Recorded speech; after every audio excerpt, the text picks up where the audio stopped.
Hello friends, ನಮಸ್ಕಾರ. ಹೇಗಿದ್ದೀರಾ? ನಾನು ಚೆನ್ನಾಗಿದ್ದೀನಿ. ನೀವು ಹೇಗಿದ್ದೀರಾ?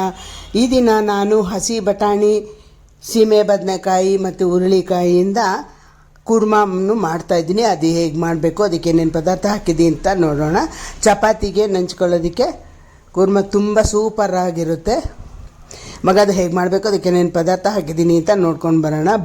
ವೆಲ್ಕಮ್ ಟು ಇಂದು ಮತ್ತು ಕುಕಿಂಗ್ ಚಾನಲ್ಗೆ ಸ್ವಾಗತ, ಸುಸ್ವಾಗತ.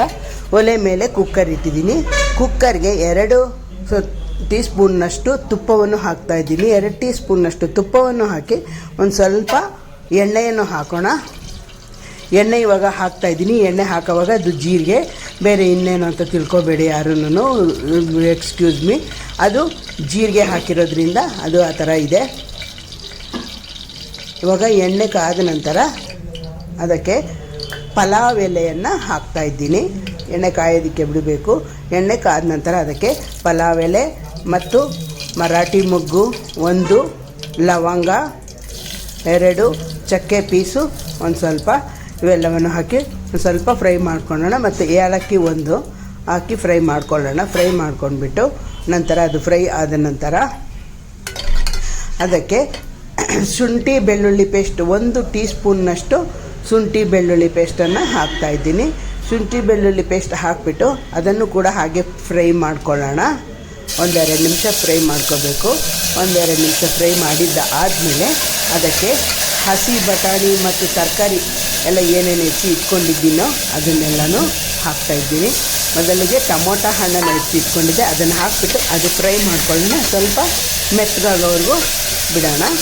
ಮೆತ್ತಗಾಗಿದ್ದ ಆದಮೇಲೆ ಹಸಿ ಬಟಾಣಿಯನ್ನು ಹಾಕ್ತಾಯಿದ್ದೀನಿ.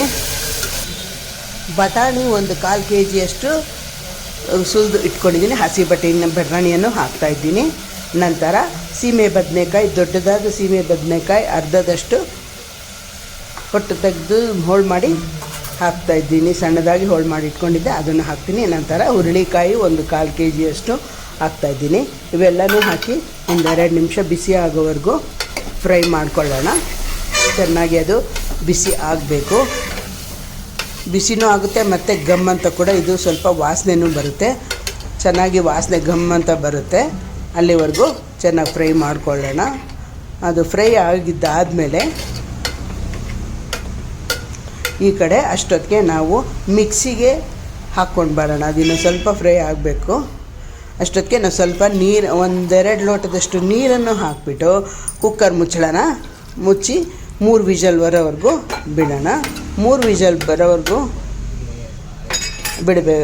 ಬಿಡಬೇಕಾಗುತ್ತೆ. ಇವಾಗ ಕುಕ್ಕರ್ ಮುಚ್ಚಳನ ಮುಚ್ಚಿ ವಿಷಲ್ ಹಾಕಿದ್ದೀನಿ. ಈ ಕಡೆ ಮಿಕ್ಸಿಗೆ ಹಾಕ್ಕೊಂಡು ಬರೋಣ.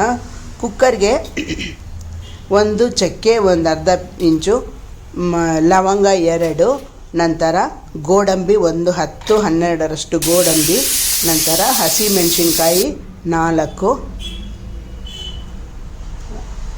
ಅದು ನಂತರ ಎಳ್ಳು, ಬಿಳಿ ಎಳ್ಳು 1 ಟೀ ಸ್ಪೂನ್ನಷ್ಟು ಬಿಳಿ ಎಳ್ಳು, ನಂತರ ಹಸಿ ಕೊಬ್ಬರಿ ಒಂದು ಸ್ವಲ್ಪ, ಕೊತ್ತಂಬರಿ ಸೊಪ್ಪು ಒಂದು ಸ್ವಲ್ಪ ಹಾಕ್ಬಿಟ್ಟು ಮಿಕ್ಸಿಗೆ ಹಾಕ್ಕೊಂಡು ಬರೋಣ. ಅಷ್ಟರೊಳಗೆ ಕುಕ್ಕರ್ ಕೂಗಿ ತಣ್ಣಗಾಗಿರುತ್ತೆ. ಇವಾಗ ಮಿಕ್ಸಿಗೆ ಹಾಕಿರೋದು ಆಗಿದೆ. ಕುಕ್ಕರ್ ಕೂಡ ತಣ್ಣಗಾಗಿದೆ. ಘಮ ಘಮ ಅಂತ ವಾಸನೆ ಬರ್ತಾ ಇದೆ. ಇವಾಗ ಮಿಕ್ಸಿಗೆ ಹಾಕಿರೋ ರುಬ್ಬಿರುವ ಖಾರವನ್ನು ಅದರೊಳಗೆ ಹಾಕ್ತಾ ಇದ್ದೀನಿ. ರುಬ್ಬಿರುವ ಖಾರವನ್ನು ಹಾಕಿ ಚೆನ್ನಾಗಿ ಮಿಕ್ಸ್ ಮಾಡ್ಕೊಳ್ಳೋಣ. ಚೆನ್ನಾಗಿ ಅದು ಮಿಕ್ಸಿ ಜಾರನ್ನ ತೊಳೆದ್ಬಿಟ್ಟು ಆ ನೀರನ್ನು ಕೂಡ ಹಾಕಿ ನಂತರ ಚೆನ್ನಾಗಿ ಮಿಕ್ಸ್ ಮಾಡ್ಕೊಳ್ಳೋಣ. ಅದು ಸ್ವಲ್ಪ ಗಟ್ಟಿ ಆಗೋವರೆಗೂ ಬಿಡೋಣ. ಅದು ಚಪಾತಿಗೆ ನಂಚ್ಕೋಬೇಕಾಗಲ್ವ, ಅದಕ್ಕೆ.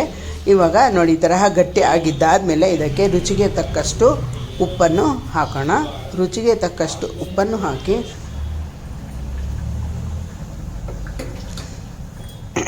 ಚೆನ್ನಾಗಿ ಮಿಕ್ಸ್ ಮಾಡಿಕೊಂಡು ಸ್ವಲ್ಪ ಕುದಿಯೋದಕ್ಕೆ ಬಿಟ್ಟರೆ ಹಸಿ ಬಟಾಣಿಯಿಂದ ಮಾಡಿದಂತಹ ಕುರ್ಮ, ಹಸಿ ಬಟಾಣಿ ಮತ್ತು ತರಕಾರಿಯಿಂದ ಮಾಡಿದ ಕುರ್ಮ ರೆಡಿ. ಈ ವಿಡಿಯೋ ನಿಮಗೆ ಇಷ್ಟ ಆದಲ್ಲಿ ಲೈಕ್ ಮಾಡಿ, ಶೇರ್ ಮಾಡಿ, ಕಮೆಂಟ್ ಮಾಡಿ. ಈ ವಿಡಿಯೋ ನೋಡಿದ್ದಕ್ಕಾಗಿ ತುಂಬ